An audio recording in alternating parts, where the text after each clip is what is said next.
¿Qué tal, Leticia Vaquero? ¿Cómo estás? Buenos días. Pues muy bien, encantada de estar aquí. Buenos días, Manu. Bueno, pues aquí estamos en La Trastienda, donde repasamos las principales noticias económicas de la semana, y la verdad es que esta semana ha dado de sí, vamos cargaditos. Pues sí, porque fíjate, primero fue la carne porcina, después los lácteos y ahora el brandy. China ha empezado a responder a los aranceles que la Unión Europea ha impuesto a sus coches eléctricos. Recordemos que el 30% del brandy español acaba en China. Yo no sé si tú esto lo sueles consumir o no. Esto del brandy a mí me suena muy viejuno. Sí, yo lo utilizo para cocinar, por ejemplo, cuando me lo regalan, ¿no? Hay que ser educada, ¿no? Y luego que sale muy rico todo, el guiso de pollo, todas estas cosas. Es ese vino destilado, luego envejecido, embotellado y que nos puede servir para muchas cosas. El Ministerio de Comercio del país asiático ha anunciado este martes que nos va a imponer esos aranceles al brandy europeo que les vaya a llegar. ¿Te cuento la versión oficial? Sí, por favor. Bien.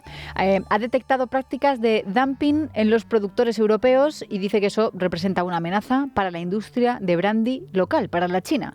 La investigación comenzó el 5 de enero y esa es la conclusión a la que llega. ¿Quieres la extraoficial, la voz populi? ¿Sí? Por supuesto. Bueno, pues es un ojo por ojo, es una represalia espejo, una guerra comercial, es lo que queríamos evitar, al menos España, ¿no? De ahí que nuestro gobierno, que siempre ha visto muy bien que se suban esos aranceles a los coches eléctricos chinos, hace unas semanas ya cambió el discurso, hace justamente un mes, porque ya no lo veían tan bien.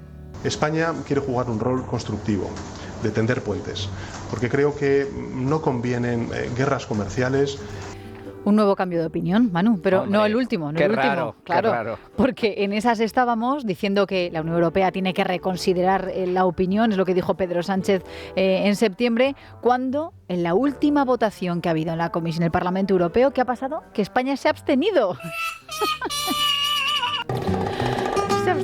Así que bueno, aquí no predicamos con el ejemplo, aquí cada día damos una versión diferente. ¿Qué hacemos con los aranceles? Lo que sí te digo es que esto a España nos puede afectar, no muchísimo, pero en algo sí. El Consejo Regulador de Brandy de Jerez pues no lo ve bien, dice que no entienden cómo ellos tienen que pagar los platos rotos de otros sectores y aunque matizan que China no es un mercado excesivamente grande para el brandy de Jerez, sí lo es en otros países como por ejemplo Filipinas. ¿A qué va a afectar? Por ejemplo a las bodegas de Osborne, Fundador y Miguel Torres, que son los que venden ese brandy al mercado chino, a las que se le va a aplicar un arancel de casi el 35% ya desde la próxima semana. Fíjate, aranceles del 35%, pero esto es lo que tienen las guerras comerciales. Tú me aplicas aranceles, yo te aplico aranceles, y al final ¿quién pierde? Todo el mundo. Pierden los productores nacionales, pero también pierden los consumidores, porque los europeos ahora vamos a tener que pagar precios disparatados por coches eléctricos que son mucho más baratos procedentes de China, y al mismo tiempo los chinos van a tener que pagar precios mucho más caros por este tipo de productos que exportamos. Al final todos perdemos. Esto de las guerras arancelarias siempre acaba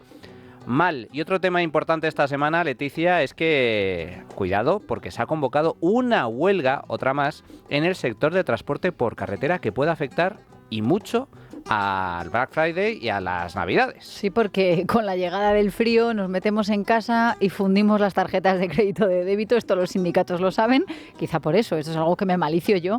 UGT y Comisiones Obreras han comenzado la semana convocando esa huelga para todos los profesionales de la conducción, ya sea de mercancías o de pasajeros, camioneros, conductores de autobús de larga distancia, pero también los urbanos. Yo para ser feliz quiero un cambio. Las fechas estratégicas, como bien decías, el 28 de octubre, bien, y luego el 11, el 28 y el 29 de noviembre, Black Friday, en el puente de diciembre, el día 5, y luego el 9 y el 23 de diciembre, justo para la Navidad. Cuidado, cuidado. Y a partir de ese día, si no los han escuchado, la huelga se va a convertir en indefinida si no se atiende a sus demandas. ¿Qué pasan esas demandas? ¿Por qué? O sea, ¿por qué convocan esa huelga? Pues porque quieren acogerse a la jubilación anticipada. Quieren que se considere su profesión que como por la penosidad y la peligrosidad que entraña. En rueda de prensa conjunta ambos sindicatos, que dicen representar el 70% del sector, 500.000 de conductores profesionales, nos han dicho que no es de recibo que conductores de más de 67 años estén transportando, llevando en sus vehículos a ancianos y a niños, que hay más riesgo de accidente, como es obvio, y que esos accidentes pues no pueden ser considerados de tráfico, sino laborales. Esto decía Comisiones Obreras. El ejercicio de la profesión causa enfermedades en la profesión, causa el envejecimiento prematuro y, por tanto, la reducción de la esperanza de vida. Igualmente, el ejercicio de la profesión viene causando una media de más de 120 personas fallecidas Bueno, fíjate, ha sido convocar la huelga, Manu, no han pasado ni 24 horas y en el Ejecutivo ya se han mostrado abiertos a que sí, vamos a extender esos nuevos coeficientes reductores de la edad de jubilación a los transportistas y ya se han reunido con el Ministerio de Transportes, de Trabajo, de Seguridad Social, no desde que han convocado la huelga, pero sí estos meses de atrás, que es lo que van a intentar conseguir y yo creo que lo acabarán consiguiendo. Veremos en qué termina. Por cierto, otro ministerio que está en el punto de mira es el de Función Pública, con Óscar López a la cabeza, que es el que tiene que renovar, atención a esto, el concurso con Muface, que es la cobertura sanitaria para los funcionarios. Mucho ojo, porque si no se renueva estamos hablando de que muchos funcionarios tendrían que verse obligados a pasar a la sanidad pública. 1,5 millones concretamente, entre ellos docentes, policías, hay funcionarios de prisiones o de Hacienda, están en vilo en estos momentos porque eligieron este sistema de mutualidades para ser atendidos en la sanidad privada, pero ese contrato con Muface, ya sabes que es el acrónimo de la Mutualidad General de Funcionarios Civiles del Estado, caduca el 31 de diciembre y de momento no hay un acuerdo para la renovación. El problema es que las aseguradoras que prestan ese servicio a los funcionarios y sus familias, que son Adesla, Segurcaixa, Sisa y DKV, llevan meses alertando de que el Estado les está pagando una prima ridícula por cada asegurado, es insuficiente, están perdiendo además coberturas y que en estos 3 años de contrato acumulan pérdidas por valor de 200 millones de euros. Por eso el Gobierno estaba dispuesto a elevar esa cuantía, esa prima por funcionario del 14%. Las aseguradoras, sin embargo, dijeron, oye, es que para que esto se pueda salir rentable, o sea, ya no para ganar mucho dinero, sino simplemente para cubrir los gastos, tendría que ser un aumento de entre un 36 y un 40% para que no sea deficitario el sistema. Y el Gobierno ha dado un golpe a la mesa. ¿Y qué ha hecho? Aprobar esta semana en Consejo de Ministros una subida un poquito mayor a la idea inicial de subirles un 14%. Han llegado hasta el 17%, lo anunciaba Pilar Alegría. La mayor de toda la historia. Estamos hablando concretamente de 2.681 millones de euros. 2.681 millones de euros, que son 300 millones más que la anterior. Bueno, pues esto ya se ha publicado en el Boletín Oficial del Estado, en el día de ayer. Y en esta guerra abierta también entran los propios funcionarios que han pedido una reunión con el ministro Óscar López y con la presidenta de Muface. Consideran que la subida en el contrato en 304 millones es insuficiente. Escuchamos lo dicho por la portavoz de CESIF, que es Encarna Abascal. Esta subida no compensa los costes de la pandemia del COVID, la inflación ni el incremento del gasto sanitario. Por tanto, nos tememos que va a tener consecuencias y que se puede reducir la calidad de la asistencia sanitaria que reciben nuestros funcionarios.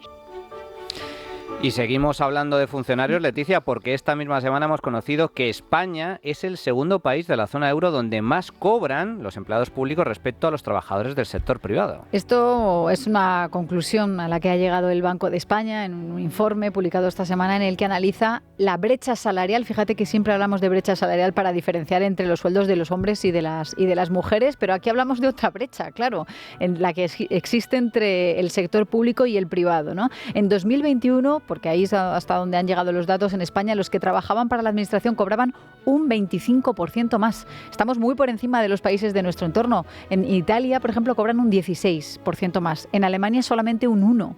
En Francia, en el sector público, se cobra un 2% menos. En definitiva, frente al 8%, que es la media en la zona euro de brecha salarial, España está segunda después de Luxemburgo con el 31,5%. Lo normal es pensar que los salarios son superiores en el sector público porque sus trabajadores tienen más antigüedad, jornadas a tiempo completo, desempeñan puestos más cualificados, puede ser, tienen estudios superiores, por lo que sea. Sin embargo, fíjate, el informe del Banco de España también nos dice que entre los trabajadores menos cualificados la brecha es aún mayor, porque ganan un 29% más que en el sector privado. Esto es importante porque se da una paradoja en el sector público. Normalmente los trabajadores de menor cualificación cobran mucho más de lo que cobrarían en el sector privado y los altamente capacitados, médicos, jueces, abogados del Estado, inspectores de Hacienda. Bueno, inspectores de Hacienda es un caso aparte porque tienen incentivos, pero los altos funcionarios del Estado cobran mucho menos de lo que cobrarían en el sector privado. Esta es una de las paradojas del sector público, pero muy interesante este dato que refleja pues esa diferencia, esa brecha entre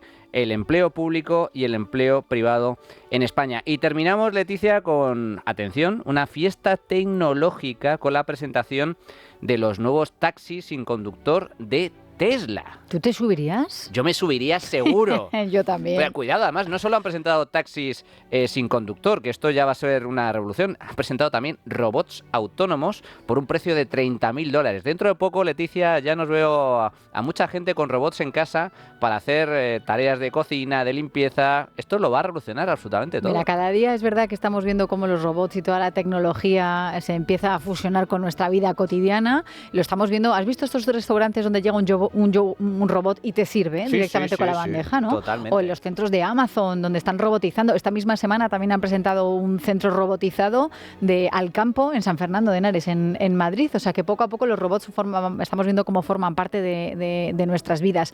Pero lo mejor, a mí me parece una fantasía. Ahora hablamos del humanoide, pero, hombre, esto de que te montes en el coche por la mañana, cansado, a las 6 de la mañana para no comerte el atasco, te montas en tu coche, te das una ducha y te llevas solo, puedes sin volante, dormir. sin nada, puedes leer, puedes trabajar. Jugar con los niños, una auténtica cantar. maravilla. Además, imagínate, esto lo va a cambiar todo porque si todos los coches son automatizados, la inteligencia artificial se dedicará a manejar y a gestionar el tráfico. Es decir, adiós a los atascos. Adiós a los atascos. Es que podría ser maravilloso. O sea, te despiertas en Madrid y acabas en Cádiz y estás sin despeinarte. O sea, esto es una maravilla, ¿no? A lo mejor paras para ir al baño y fuera. Y luego también me ha gustado mucho lo que decía, por ejemplo, el propio Elon Musk en la presentación en los estudios de Warner Bros. En Los Ángeles. Imagínate la puesta en escena, ¿no? Son estudios de cine.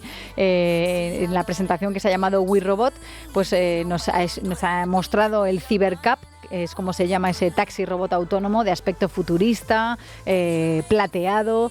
Dice, no tiene ni volantes ni pedales. Dice, esto es increíble. Él mismo se ha montado, vino un ejército de coches de estos taxis, pero también incluso como si fueran, no son autocaravanas, son las furgonetas, ¿no? Con 20 personas de capacidad que entran en el interior y efectivamente no hay conductor, es una maravilla. Y ahí es donde entra luego también Optimus, que este es el robot que a ti te gusta, Manuel, que yo creo que tú te acabarás comprando. El robot humanoide, cuidado, porque van a ser robots humanoides a los que se les va a incorporar inteligencia artificial. Es decir, que vamos a tener lo mejor de los dos mundos. Y esto empieza con un precio, atención, según ha declarado el propio Elon Musk, de entre 20 y 30.000 dólares, un coste que se va a ir reduciendo de forma progresiva conforme se vaya aumentando la producción, con lo cual en pocos años vamos a ver algo que tú y yo hemos visto en películas de ciencia ficción. Mira, ¿sabes que en la presentación han estado poniendo copas? Por ejemplo, los robots. ¿Los robots? Y han bailado, por eso te pongo esta canción de David Guetta. Esta canción, se han subido a la pista de baile los robots, que son así bastante altos, estilizados, de plástico blanco y con las articulaciones en negro,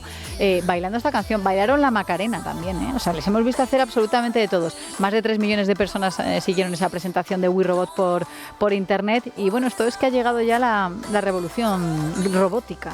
No me extraña, además de la mano de Elon Musk, dueño de X y ahora defensor aférrimo de la libertad de expresión a nivel planetario. Estos robots que pueden ser profesores, pueden cuidar niños, pueden hacer de camareros, pasear al perro, incluso ser tu amigo. ¡Ay, amigos! Tiempos maravillosos estos de la revolución tecnológica. Seguiremos informando al respecto, Leticia. Muchas gracias. Hasta la próxima semana. Muchísimas gracias a ti. Invítame, por favor. Siempre.